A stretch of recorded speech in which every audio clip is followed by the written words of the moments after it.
Hi, welcome to Math Like TV. Ngayon po, ang video ito aking tuturo sa inyo about subsets. Ang subsets ay may tatlong uri. Ito ay ang proper and improper subsets and power set. Tapusin nyo lamang ang video ito hanggang sa dulo upang kayo ay mayroong matutunan.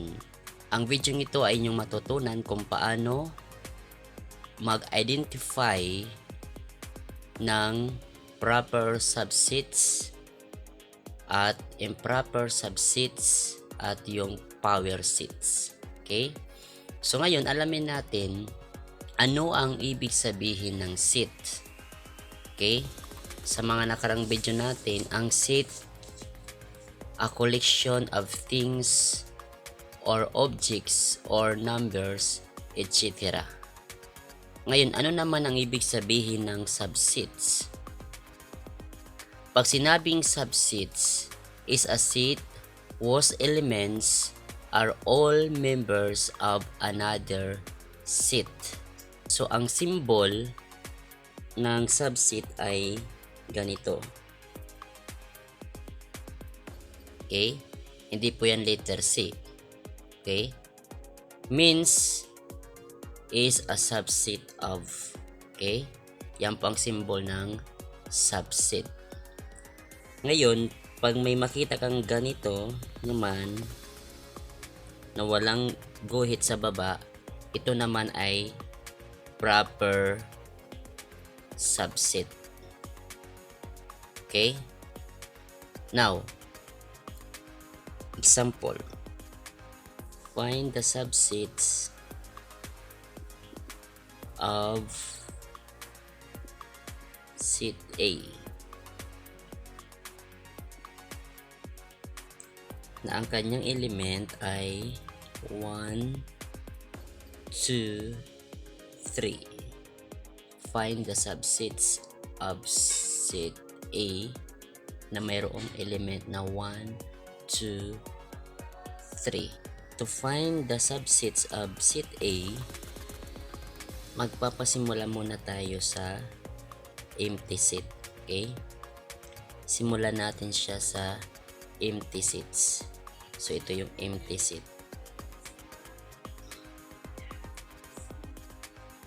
So, empty set.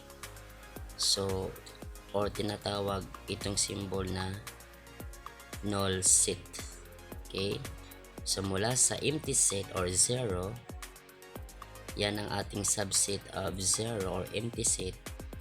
Sumunod sa single subset with single term.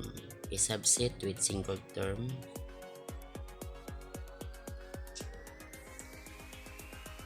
Then 3. Okay? Mula sa empty set, pangalawa ay yung subset with a single term. Okay, so tandaan, itong mga elements na mga nandito sa loob, ang tawag dyan, bawat isa ay subsets. Okay? Next. Matapos tayo sa single term, punta naman tayo sa dalawang term of subset. Dalawang term, ito ay 1, 2. Next, 1 and 3. Next,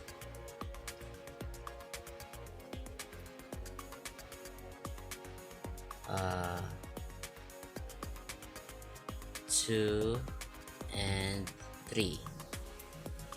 Ilan na siya? Bilangin natin ilan ang subset ito. 1, 2, 3, 4, 5, 6, 7. Okay?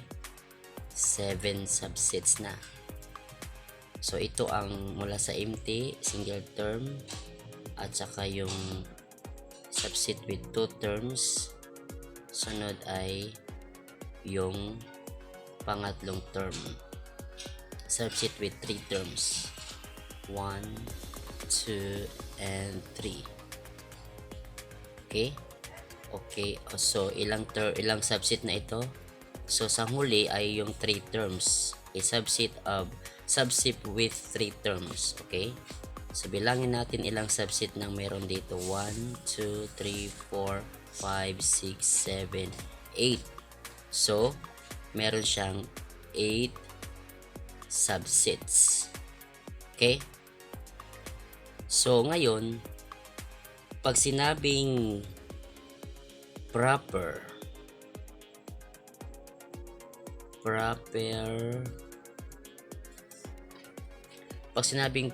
subsets ay yung kaunti lang yung kanyang elements.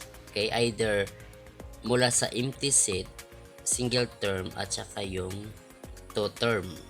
Okay, so din makikita natin, ma-identify natin na ito ay proper subsets. Okay, ang improper subset naman,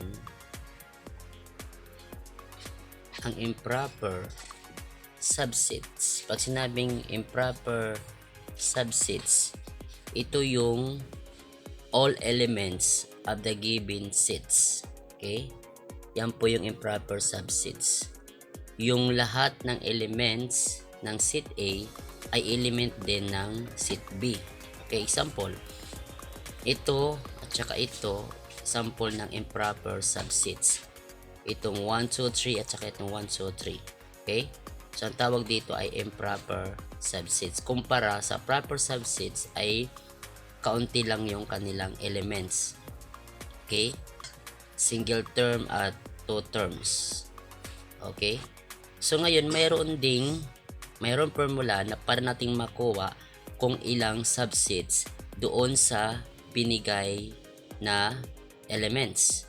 So may formula na pwede natin gamitin sa dalawang ito. Ito yung 2 raised to n. Ano ibig sabihin ng n? Ang n, ito yung number of elements.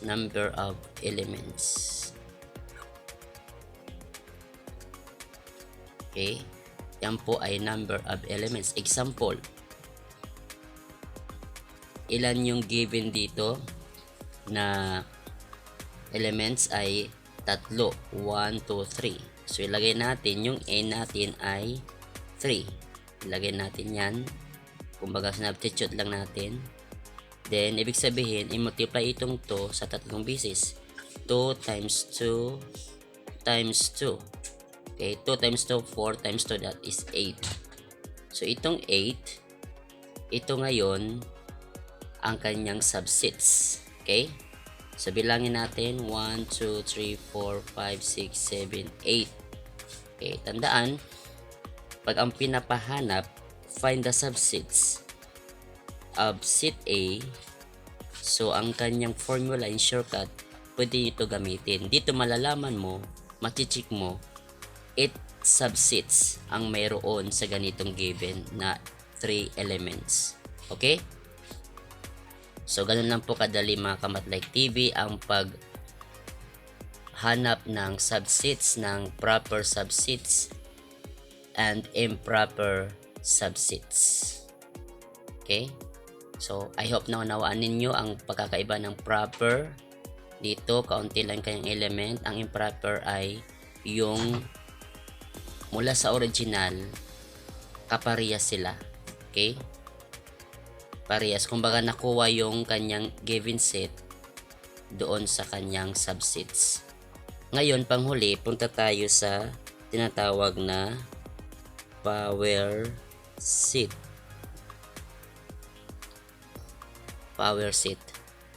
Pag sinabing power set is said to be the collection of all subsets represented by close parenthesis A.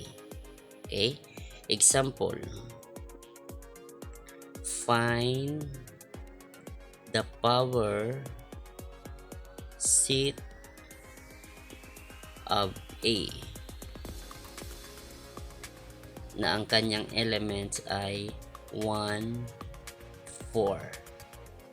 Okay? Find the power set of set A ng kanyang element ay 1 and 4. Okay.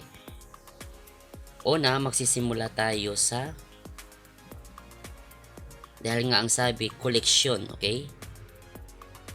Collection of all the subsets. Okay, pag collection, ganito gagawin natin, magpapasimula tayo sa empty set.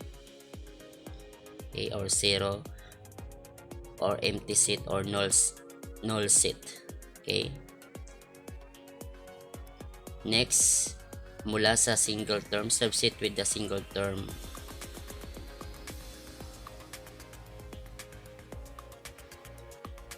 And 4. Next,